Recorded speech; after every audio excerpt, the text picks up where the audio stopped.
Question कह रहा है 8.75% प्रति वर्ष के साधारण ब्याज पर 8400 रुपया की राशि एक निश्चित समय में 11,046 रुपया हो जाती है।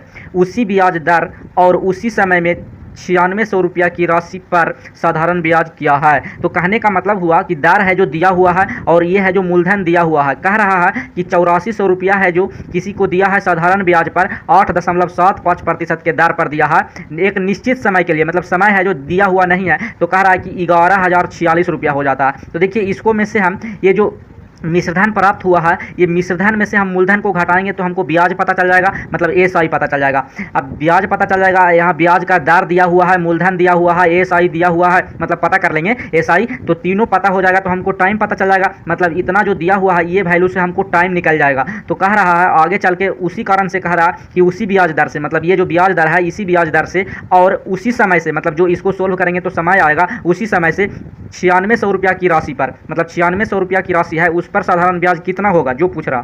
तो देखिए यहाँ पर जो दिया हुआ वैल्यू है उसको हम यहाँ लिख दिए हैं। तो देखिए ये है जो दिया हुआ है मिश्रधन, तो मिश्रधन यहाँ पर लिख दिए हैं। ये दिया हुआ है वैल्यू मिश्रधन का, मूलधन दिया हुआ है तो मूलधन को यहाँ पर लिख दिए हैं। अब देखिए ये मिश्रधन में से मूलधन को घटाए हैं तो हम साधारण ब्याज निकाल लिए और दर तो दिया हुआ था 8.75%, उसको भिन्न में बदल के लिख लिए हैं। अब इतना ये चारों वैल्यू पता है तो हम PRT प्रतिशत इक्वल टू से हम नहीं निकाल सकते हैं ये टी, तो टी निकाल लेंगे।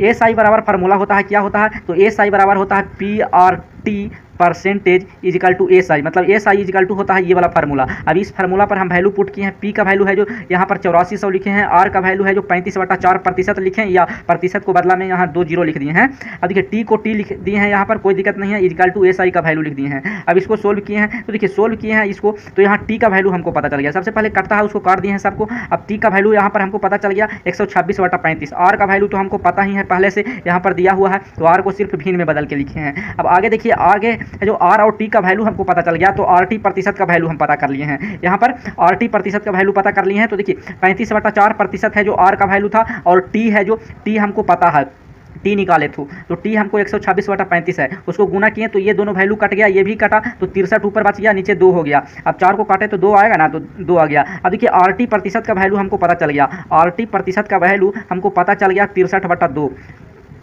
अब आरटी प्रतिशत का वैल्यू 63/2 पता चल गया, 63/2%। तो यहाँ पर हम देखिए हमको निकालना क्या है, तो साधारण ब्याज निकालना है। साधारण ब्याज बराबर होता है क्या, तो PRT प्रतिशत। अब P का वैल्यू है जो 9600 दिया हुआ है, तो P का वैल्यू यहाँ 9600 लिखे हैं, और RT प्रतिशत, ये RT प्रतिशत का वैल्यू हम यहाँ पर लिख दिए 63/2%। अब 63/2% लिखें, चाहे ये परसेंटेज के बदला नीचे 2 जीरो दें, दोनों तो बात बराबर है, तो यहाँ 2 जीरो नहीं दिए हैं, प्रतिशत से ये 2 जीरो को काट दिए हैं। अब देखिए ये 2 से कट जाएगा तो 48 आ गया, ये 48 दूना 96। अब ये 48 से 63 को गुना करना है सिर्फ, तो आंसर पता चल जाएगा। 48 को 63 से गुना किए तो पिछला गुना करके देखें तो 8 या 24, जिसका अंतिम में 4 है वो सही हो जाएगा, तो इसका सही आंसर ये वाला हो जाएगा वैल्यू। तो इस तरीका से सोल्व कर सकते हैं।